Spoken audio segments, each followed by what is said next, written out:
काशी के कोतवाल बाबा काल भैरव का हुआ भव्य हरियाली श्रृंगार। भगवान शिव के रौद्र रूप को देखने के लिए उमड़ी श्रद्धालुओं की भीड़। देवाधिदेव महादेव भगवान शिव के रौद्र रूप को काल भैरव स्वरूप पूजा जाता है। धर्म की नगरी काशी में बाबा काल भैरव को काशी के कोतवाल की उपाधि प्राप्त है और माना जाता है इनके दरबार में बिना हाजिरी के काशी में किए गए सारे तीर्थ व्यर्थ हैं। इतने महत्वपूर्ण और पावन स्थल पर हरियाली श्रृंगार की 109 वर्षों से चली आ रही परंपरा भादो मास में होती आ रही है। इस वर्ष भी बाबा भैरव का दरबार हरियाली स्वरूप में सजाया गया है। अहमदाबाद में गणेश उत्सव की तैयारियां जोरों पर।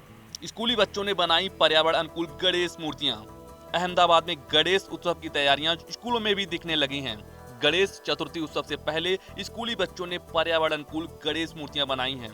गणेश उत्सव के लिए प्लास्टर ऑफ पेरिस की बजाय बच्चों ने मिट्टी से इको फ्रेंडली गणेश मूर्तियां बनाई हैं।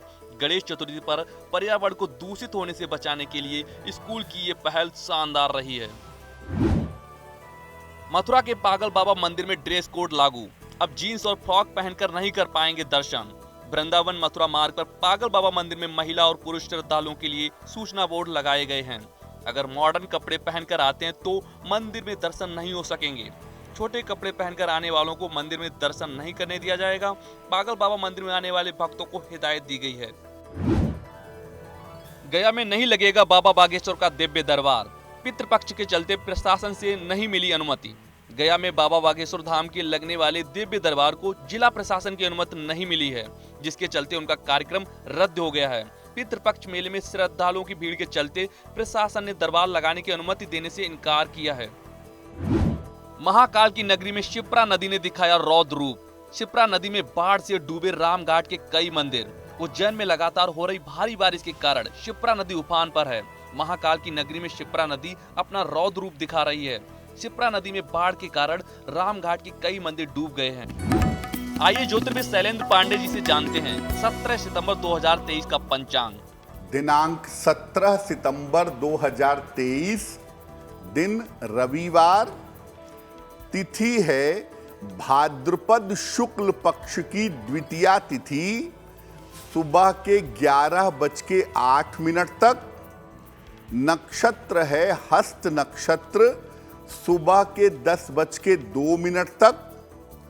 चंद्रमा कन्या राशि में संचरण कर रहे हैं रात के 11:08 तक। राहु काल का समय शाम के 4:30 से लगभग 6 बजे तक। पश्चिम दिशा की तरफ यात्रा करने की मनाही है, लेकिन अगर यात्रा करना जरूरी है, मजबूरी है, तो जरा सा पान का पत्ता खाकर और भगवान का स्मरण करके यात्रा करेंगे तो मुश्किल से बचे रहेंगे। केदारनाथ धाम में 24 घंटे बंद का ऐलान। तीर्थयात्रियों को उठानी पड़ सकती है परेशानी। भूमि अधिग्रहण और नोटिस को लेकर केदारनाथ धाम में व्यापार संघ का 24 घंटे बंद का ऐलान है। केदारनाथ में दुकानें, ढाबे सभी बंद हैं। अपनी मांगों को लेकर केदारनाथ में व्यापारियों, तीर्थ पुरोहितों ने यहां जुलूस निकाला। तीर्थ पुरोहितों की मांग है कि 2013 की आपदा में जो भवन बहे थे और उनके स्थान पर जिन भवनों का निर्माण हुआ है वह उन्हें सौंपे जाएं। महाकाल के गर्भगृह में प्रवेश के लिए ड्रेस कोड अनिवार्य। भक्तों के गर्भगृह में प्रवेश पर होगा जल्द फैसला। उज्जैन के महाकालेश्वर मंदिर में गर्भगृह में एंट्री के लिए ड्रेस कोड निर्धारित किया गया है। पुरुषों को धोती शॉल और महिलाओं को साड़ी पहनना अनिवार्य होगा। सावन अधिक मास के चलते 2-2.5 महीने से अब तक महाकाल को गर्भगृह में श्रद्धालुओं का प्रवेश प्रतिबंधित है, जिस पर जल्द ही निर्णय लेकर सप्ताह में एक बार उज्जैन वासियों को भस्म आरती में निःशुल्क प्रवेश दिया जाएगा। इसके लिए मंगलवार का दिन तय किया गया है, जिसमें भक्तों की क्षमता 300 से 400 के बीच रखी जाएगी। यूपी के संभल में आकर्षण का केंद्र बनी 144 फीट ऊंची गणेश प्रतिमा। 1961 से यहां मनाया जा रहा है गणेश उत्सव। यूपी के जनपद संभल के चंदौसी में भारत का ऐतिहासिक गणेश उत्सव सन 1961 से हर साल 20 दिनों तक मनाया जाता है। इस महोत्सव में कई भगवानों की बड़ी बड़ी झांकियां बनाई जाती हैं और पूरे शहर में इनकी शोभा यात्रा निकाली जाती है। इस बार गणेश मंदिर प्रांगण में 144 फीट ऊंची मनमोहक गणेश प्रतिमा श्रद्धालुओं के लिए आकर्षण का केंद्र बनी हुई है। 17 सितंबर को सूर्य का कन्या राशि में गोचर। सूर्य कन्या राशि में 1 माह तक रहेंगे। ग्रहों के राजा सूर्य 17 सितंबर को राशि परिवर्तन करने जा रहे हैं।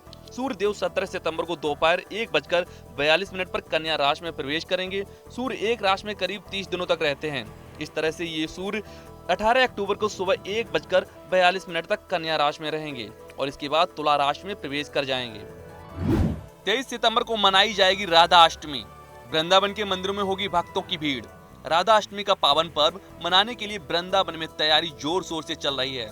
वृंदावन के मंदिरों में राधा अष्टमी के मौके पर विशेष दर्शन पूजन के लिए दूर दूर से भक्त आते हैं, अपनी मनोकामना की पूर्ति के लिए प्रार्थना करते हैं।